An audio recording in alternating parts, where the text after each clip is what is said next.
আসসালামু আলাইকুম প্রিয় দর্শক, আপনাদের অনেক অনেক শুভেচ্ছা জানাচ্ছি ডাক্তার আরিফ ফিফটি সেন্টারের পক্ষ থেকে। সম্মানিত পেশেন্ট হাফেজ জুবাইর আজ থেকে 54 দিন পূর্বে ওনার হাঁটুর এসিএল এবং মিনিসকাস অপারেশন করে দিয়েছি। অপারেশনের আগে হাফেজ জুবাইর কেমন ছিল এবং বর্তমানে কেমন আছে সবই আবার হাফেজ জুবাইরের কাছে শুনবো। সাথে আছে আমি doctor M Ariful Islam, associate professor, জাতীয় অর্থোপেডিক হাসপাতাল পুনর্বাসন প্রতিষ্ঠান, যাকে আপনারা পঙ্গু হাসপাতাল নামে চেনেন। হাফেজ জুবাইর আমার অত্যন্ত প্রিয় পেশেন্ট। আর হাফেজদের আমি এমনিও একটু খুব বেশি পছন্দ করি, ভালোবাসি, এবং হাফেজ রুগীদের আমি কনসালটেন্সিও ফ্রি করে দিই। তো হাফেজ জুবাইর, তোমার কীভাবে সমস্যা হয়েছিল? প্রায় আমার 2 মাস আগে প্রায় খেলতে যেয়ে রাত্রেবেলা অনেক ব্যথা কি খেলতে গিয়ে? ব্যাডমিন্টন খেলতে যেয়ে মোচকে পড়ে গেছিলাম নাকি? হ্যাঁ, জাম করছিলাম তো পরে মোচকে পড়ে গেছি। তারপর কি সমস্যা হইতো? পড়ে যাওয়ার পরে হঠাৎ করে পা একবার পেয়ে গেছে, মানে পা সোজা করতে পারতাম না, বেকা করতে পারতাম না, এত খারাপ। এই যে কথাটা বললো, এটা কিন্তু যখন বাকেট হ্যান্ডেল মিনিসকাস টিয়ার হয় তখন এই প্রবলেমগুলো হয়। হ্যাঁ, সেই ক্ষেত্রে কিন্তু আমরা মিনিসকাস রিপেয়ার করে দিয়ে থাকি। হ্যাঁ, তারপরে অনেক চিন্তিত ছিলাম, পরে টাকা আসলাম, টাকা আসার অন্য ডাক্তার দেখাইছি, মানে সাধারণ ডাক্তার, মানে এক্সরে দিছে, এক্সরে কোনো কিছু ধরা পড়ে এসে তো ধরা পড়ে না। হ্যাঁ, আবার পিজি দেখাইছিলাম, তো এমআরআই দিছে। এমআরআই দেওয়ার পরে আমি দেখতাম আবার পিজিতে অন্য পেশেন্টরা দেখতাম যে ওনারা হাঁটতে পারতো, এসিএল ছিঁড়ে গেছে তাও হাঁটতে পারতো, কিন্তু আমি হাঁটতে পারতাম না। মানে আমি তো বুঝতে পারতেছি না কে আমার তো এসিএল, ওনার এসিএল, ওনার শিখছে আমার শিখছে, কিন্তু আমি হাঁটতে পারি না কেন। আমার অনেক খারাপ অবস্থা ছিল, আমি অনেক মানে টেনশন ছিলাম, বাবা মা সবাই টেনশন ছিল যে কী হবে কী হবে। মানে একজন একজন বলছে যে আপনার কথা বলছিল, আপনারা আসলাম, পরে দেখালাম, আপনারা বলছেন সমস্যা নেই, অপারেশন করলে ঠিক হয়ে যাবে।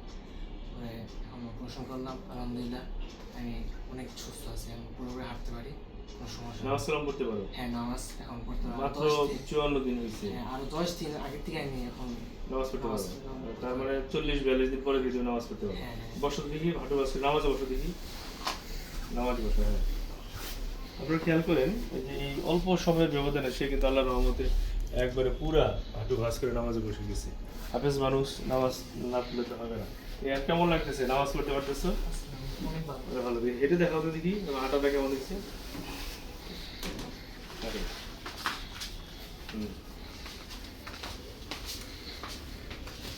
আসো, নিচে বসো দেখি, ঘুরে ঘুরে বসো, ওঠো, এখন বসো। প্রচুর সুন্দর, মানে হাঁটা চলা, উঠা বসা, নামাজ করা আমার সব করতেছে। এখন যে তুমি যে সুন্দর বসে নামাজ করতে পারতেছো, কি খুশি লাগতেছে না? হ্যাঁ, অনেক খুশি লাগছে। আমি তো আশা চেয়ে গেছিলাম প্রথমে, আপনার কাছে আসার পর আশা পাইছি যে পাওয়া ঠিক হবে। এখন এখন কেমন লাগতেছে? হ্যাঁ, আলহামদুলিল্লাহ অনেক অনেক ভালো। শান্তি লাগতেছে। হ্যাঁ। তুমি নামাজ পড়তে পারতেছো, এটা শুনে আমার খুব ভালো লাগতেছে যে রমজানে খুব সুন্দর করে তুমি নামাজ পড়তে পারতেছো। শুধু দোয়া করবা। তার আমি 20 টাকা দিয়ে পড়ে নিই। 20 টাকা দিব না? মাশাআল্লাহ, এটা ভেরি গুড। খুব ভালো লাগতেছে না? এই যে লিগামেন্ট অপারেশনগুলো আমাদের দেশে অনেকে ভয় পায়, যে আমাদের দেশে মনে আমি হয়। প্রথম ভয় পেয়েছিলাম। এখন তোমার কি মনে হয় এই আমার এখানে কেমন সার্জারি হচ্ছে? আলহামদুলিল্লাহ অনেক ভালো। আমি প্রথম ভয় পেয়েছিলাম, পরে তো আপনার কাছে আসলাম। তুমি খুশি?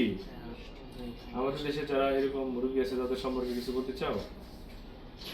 আপনারা যে সময় কিছু হইলে বা পায়ে লিগামেন্টের সমস্যা হইলে কোনো উপায় পেবেন না, ডাক্তার উনি আছে অনেক, মানে ভালো, ওনার কাছে আসে বলবেন। আলহামদুলিল্লাহ, আল্লাহর রহমত থাকলে তাও ঠিক আছে। অনেক সুন্দর কথা বলছে, সে তো আল্লাহর উপর ভরসা রেখেই বলছে। তো আমরা হাফেজ জুবাইরের আম্মার কাছেও শুনবো যে আপনি খুশি কিনা। হাফেজ জুবাইরের আম্মা, আপনি বলেন আপনার ছেলের জায়গায় অপারেশন করাইলেন, আপনি খুশি কিনা? যে আমি আলহামদুলিল্লাহ অনেক খুশি। আমি তো আমার ছেলে নিয়ে অনেক টেনশনে ছিলাম, যাকে এখন দেখি যে আমার ছেলে এত অল্প সময়তে অনেক সুস্থ হয়ে গেছে, ভালো, আমি অনেক খুশি। আপনারা সবাই হাফেজ জুবাইরের জন্য দোয়া করবেন, হাফেজ জুবাইর যেন পূর্ণাঙ্গ সুস্থ হয়ে বাকি জীবন কাটাতে পারে এবং মানুষের সেবায় কাটিয়ে দিতে পারে। আমার জন্য দোয়া করবেন, আল্লাহ যেন আমাকে নেক হায়াত দান করে এবং মানুষের কল্যাণে আমার সারা জীবন আমি ব্যয় করতে পারি। আপনারা সবাই ভালো থাকবেন, সুস্থ থাকবেন, সাথে থাকবেন। আসসালামু আলাইকুম ওয়া রাহমাতুল্লাহি ওয়া বারাকাতুহু।